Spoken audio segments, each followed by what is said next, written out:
It's mentioned in Fathul Bari, volume 2, page number 65, that Abdullah bin Umar and Abu Huraira, may Allah be pleased with them both, they used to go out in the marketplace during the first 10 days of Dhul Hijjah, and loudly they used to recite the Takbirat.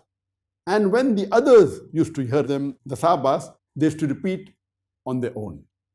That means it is a Sunnah during the first 10 days of Dhul Hijjah to say the Takbirat loudly in the marketplace. I have traveled to so many Muslim countries. I have never heard in any Muslim country Muslims saying loudly in the marketplace, Allahu Akbar, Allahu Akbar, La ilaha illallah, Allahu Akbar, Allahu Akbar, Walillahi alhamd.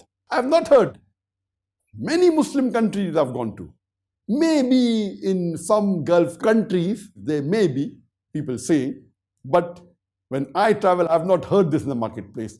We should revive this Sunnah. And there's another hadith mentioned in Jami Tirmidhi, volume number 6, hadith number 3377, that Abu Darda, may Allah be pleased with him, he said that the Messenger of Allah asked, do you know the deed which is most loved by Allah, the deed which is most precious to Allah subhanahu wa ta'ala, the deed which is more beloved to Allah subhanahu wa ta'ala, more than giving charity of silver and gold, more than going in the battlefield and striking the necks of the enemies, more beloved than having your neck struck by the enemy in the battlefield.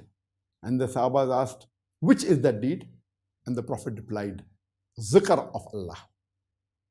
Now this hadith, it is not specifically talking about the first 10 days of Dhul Hijjah. It is generally the deed loved most by Allah is zikr.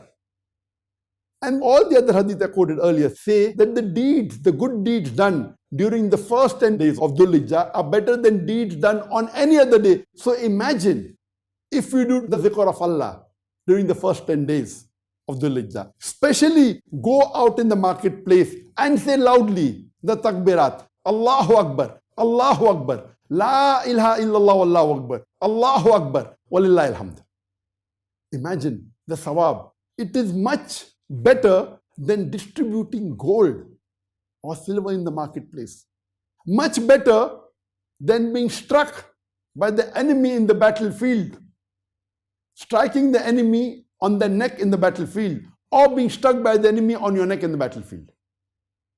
Let us revive the Sunnah, and during these 10 days of the Hijjah, recite the Takbirat on our own and even in the marketplace.